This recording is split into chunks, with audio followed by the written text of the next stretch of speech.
విక్రమ్ టీవీకి సబ్స్క్రైబ్ చేయండి. Subscribe to Vikram TV. Subscribe to Vikram TV. Subscribe to Vikram TV. Subscribe to Vikram TV. Please like, share and subscribe to Vikram TV. Hello అన్న, నమస్తే. నమస్తే brother. అన్న, ఇప్పుడు రాష్ట్రంలో మనం చూసుకున్నట్టయితే ఎస్సీ వర్గీకరణ అంశం మీద చాలా గొడవలు అయితే జరుగుతూ ఉన్నాయి. ఇటు ఒకే సామాజిక వర్గానికి చెందినటువంటి మాల అయితే కావచ్చు, మాదిగ అయితే కావచ్చు, ఎస్సీ వర్గీకరణ కావాలని ఒకరైతే వద్దని ఒకరు మాట్లాడుతున్నాం. సో దీని గురించి ఏం మాట్లాడుతున్నాను? రిజర్వేషన్లన్న వర్గీకరణ అనే అంశం అది పార్లమెంటులో చట్టం చేయాల్సినటువంటి అంశము. రిజర్వేషన్లకు సంబంధించి ఈ తెలంగాణ రాష్ట్రంలో 59 కులాలు ఉన్నాయి. ఉమ్మడి రాష్ట్రంలో 63 కులాలు ఉంటాయి. ఇది 2000 సంవత్సరంలో నుంచి 2004 సంవత్సరం వరకు ఈ వర్గీకరణ అనేది ఇంప్లిమెంట్ అయింది.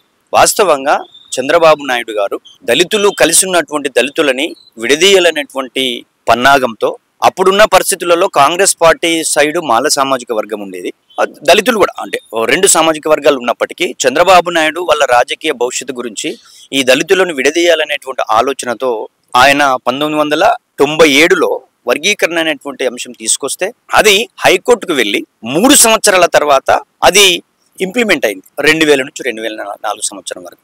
వాస్తవం అయితే భారత రాజ్యాంగ నిర్మాత బాబాసాహెబ్ అంబేద్కర్ 1267 కులాలకు రిజర్వేషన్ దేశవ్యాప్తంగా ఇచ్చేటప్పుడు ఈ దళిత వర్గాల మధ్యన రాజకీయ పార్టీలు చేరి వీళ్ళని విడదీస్తాయనే ఆలోచనతో 341 ఆర్టికల్ ప్రకారము ఈ దళితులు అనేటువంటి వాళ్ళు వీళ్ళు ఎస్సీలు షెడ్యూల్డ్ క్యాస్ట్ అయినటువంటి వాళ్ళను విడదీయద్దు అనేటువంటిది బాబాసాహెబ్ అంబేద్కర్ యొక్క ఆలోచన.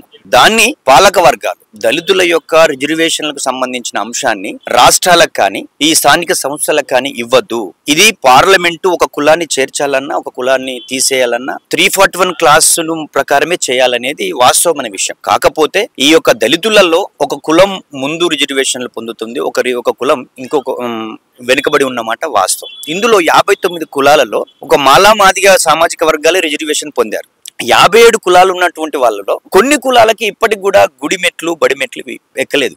ఈ రిజర్వేషన్లు ప్రధానంగా ఏంటంటే విద్యా ఉద్యోగ రంగంలో ఒక 3000 సంవత్సరాలుగా ఈ యొక్క దళితులకు అంటరానితనం ఉంది కాబట్టి వీళ్ళకు రిజర్వేషన్ ఇవ్వాలనేటువంటి ఆలోచనతో భారత రాజ్యాంగ నిర్మాత బాబాసాహెబ్ అంబేద్కర్ ఇచ్చిన రిజర్వేషన్ అవి ఇప్పుడు ఈ 59 కులాలలో ఇప్పుడు మాలలు ఈ యొక్క రిజర్వేషన్లు ఎక్కువ తీసుకున్నమాట వాసన. కానీ మిగతా 57 కులాలకు అందలేదు. వీళ్ళని ఇలా పాపులేషన్ ఈ రోజు 20% అయింది. 15% ఉన్న రిజర్వేషన్లను 20% పెంచుకొని ఇప్పుడు ఉమ్మడిగా ఉన్నటువంటి దళిత సామాజిక వర్గం ఐక్య ఉద్యమాలు నిర్మాణం చేసుకోవాలి. వాళ్ళ సామాజిక వర్గాల్లో ఉన్నటువంటి మిగతా వాళ్ళకు కూడా న్యాయం జరిగే విధంగా ఉండాలి. కానీ ఈ రాజకీయ పార్టీలు ఎంటర్ అయిన తర్వాత ఈ 2 కులాల మధ్యన ఒక ఉద్రిక్త వాతావరణం తీసుకొచ్చి ఈ 2 కులాల మధ్యన వైషమ్యాలు సృష్టించేటువంటి పాత్రను పోషించినటువంటి వాళ్ళు ఎవరంటే టీడీపీ పార్టీ, ఇప్పుడు బీజేపీ పార్టీ. అందులో భాగమే మేము కూడా మాల సంఘాలుగా మాల సామాజిక వర్గం నుంచి ఉన్న మేమేమంటున్నామంటే ఇది రాష్ట్రాలకు ఇవ్వద్దు. సుప్రీంకోర్టు మొన్న ఆగస్టు 1న ఏ రాష్ట్రాలలో డిమాండ్ ఉందో ఆ రాష్ట్రాలలో వర్గీకరణ చేసుకోవచ్చు అని చెప్పారు. కానీ మ్యాండేటరీగా ఇది చెయ్యాలని చెప్పలే. ఆయా రాష్ట్రాలలో రాజకీయ పరమైనటువంటి డిమాండ్ లో భాగంగా కొన్ని రాజకీయ పార్టీలు ఈ వర్గీకరణను చేస్తామని చెప్పేసి అని కూడా చెప్తా ఉన్నాయి. కానీ ఏ బేసిస్ మీద చేస్తారు అనే దగ్గర ఇప్పటివరకు క్లారిటీ ఉండదు. దీన్ని వాస్తవంగా ఏంటంటే మాల సామాజిక వర్గాలుగా ఇంతకు ముందు 30 సంవత్సరాలుగా ఈ వర్గీకరణ ఇష్యూ నలుగుతా ఉంది. మీరు ఏది చేయాలన్నా పార్లమెంటు చట్టం ద్వారా చేస్తే మిగతా కులాలకు కూడా న్యాయం జరిగే విధంగా ఉండాలి. ఇప్పుడు సుప్రీంకోర్టు చెప్పింది ఏంటంటే ఎంపరికల్ డాటా అన్నది, అక్కడ జనాభా ప్రకారం అని చెప్పలేదు. ఎవరైతే ఈ 59 కులాలలో వెనుకబడి ఉన్నారో ఆ వెనుకబడ్డటువంటి కులాలకు ఎక్కువ రిజర్వేషన్లు ఇచ్చి ఎవరైతే బెనిఫిట్ పొందారో ఆ సామాజిక వర్గానికి సంబంధించిన వాళ్ళు తక్కువ రిజర్వేషన్ ఇవ్వాలనేది వాస్తవమైనగా వాళ్ళు చెప్పినటువంటి తీర్పు. అంటే ఇప్పుడు మన కాంగ్రెస్ పార్టీలో చూసుకున్నట్టయితే సీఎం రేవంత్ రెడ్డి గారు ఎస్సీ వర్గీకరణ చేస్తామని ముక్కట్టుగా చెప్తా ఉన్నారు. మరి అదే పార్టీలో ఉన్నటువంటి వివేక్ వెంకటస్వామి గారు మాల సామాజిక వర్గాన్ని ఒక మాలల సింహగర్జన అనే పేరు మీద మన పరేడ్ గ్రౌండ్ లో ఒక పెద్ద సభ పెట్టడం జరిగింది. దీంతో ఈ సమస్య అనేది రాజుకున్నట్టు మనకు తెలుస్తూ ఉంది. సో ఎందుకన్నా మరి ఈ మాల సామాజిక వర్గానికి సంబంధించిన వాళ్ళు ఎస్సీ వర్గీకరణకు ఎందుకు వ్యతిరేకం? ఇప్పుడు ఇది ఇంతకుముందు నేను చెప్పాను కదా, వాస్తవంగా దళితులు అనేటువంటి వాళ్లకు అంటరానితనం వల్ల రిజర్వేషన్లు వచ్చాయి. ఈ దళితులను విడగొట్టడం కాకుండా ఈ దళితులలో ఉమ్మడిగా వెనుకబడ్డ వాళ్ళకి అభివృద్ధి కార్యక్రమాలు చేసి ప్రత్యేకంగా నేను అన్నాను కదా 15 నుంచి 20% రిజర్వేషన్లు పెంచి ఎవరైతే వెనుకబడ్డారో వాళ్ళకి ఆ రిజర్వేషన్ అందించి అభివృద్ధిని కాంక్షించాలి. ఈ రోజు ప్రభుత్వ ఆధీనంలో ఉద్యోగాలు కానీ విద్యావకాశాలు లేకపోగా ప్రైవేటు సెక్టార్ను ప్రోత్సహించింది బీజేపీ ప్రభుత్వం. ప్రైవేటు రంగంలో రిజర్వేషన్లు రావాల్సిన డిమాండ్ చేయాల్సిన సందర్భం ఇది. కానీ ప్రభుత్వ సంస్థలన్నిటిని కూడా కార్పొరేట్ శక్తులకు దారదత్తం చేస్తున్నటువంటి సందర్భం ఒకటవుతే, ముఖ్యంగా ఇది గత 30 సంవత్సరాలుగా జరుగుతుంది కాబట్టి రేవంత్ రెడ్డి గారు అసెంబ్లీలో సుప్రీంకోర్టు ఇచ్చినటువంటి తీర్పు వచ్చిన వెంటనే మేము చేస్తామని చెప్పారు. కానీ మాల సామాజిక వర్గం నుంచి ఉన్నటువంటి వాళ్ళు కానీ, రాజ్యాంగ నిపుణులు కానీ, ముఖ్యంగా దళిత వర్గాల నుంచి ఆ రాజ్యాంగం పైన అవగాహన ఉన్నటువంటి వాళ్ళందరూ కూడా ముఖ్యమంత్రిని కూడా కలవడం జరిగింది. ఈ రిజర్వేషన్ల సమస్య మరి అప్పుడు చంద్రబాబు నాయుడు గారు అప్పుడున్న కేంద్ర ప్రభుత్వాన్ని, వాజ్పేయి ప్రభుత్వాన్ని ప్రభావితం చేయగలిగే వాళ్ళు పార్లమెంట్లో చేయలేదంటే, ఇది ఆయా రాష్ట్రాలలో కూడా చమార్ కమ్యూనిటీ ఉత్తరప్రదేశ్లో, బీహార్లో కానీ, మధ్యప్రదేశ్లో కానీ, రాజస్థాన్ ఆయా రాష్ట్రాలలో వ్యతిరేకిస్తూ ఉన్నారు. ఇది సరి అయింది కాదు. వీళ్లకు ఎవరైతే వెనుకబడి ఉన్నారో వాళ్ళకు ప్రత్యేకమైన ప్యాకేజీల ద్వారా కానీ, ప్రత్యేకమైనటువంటి అభివృద్ధి కార్యక్రమాలు, డెవలప్మెంట్ యాక్టివిటీస్ ద్వారా తీసుకురావచ్చు, కానీ దళితులను విడగొట్టడం అనేటువంటిది కాదనేటువంటి నిపుణులు చెప్పారు.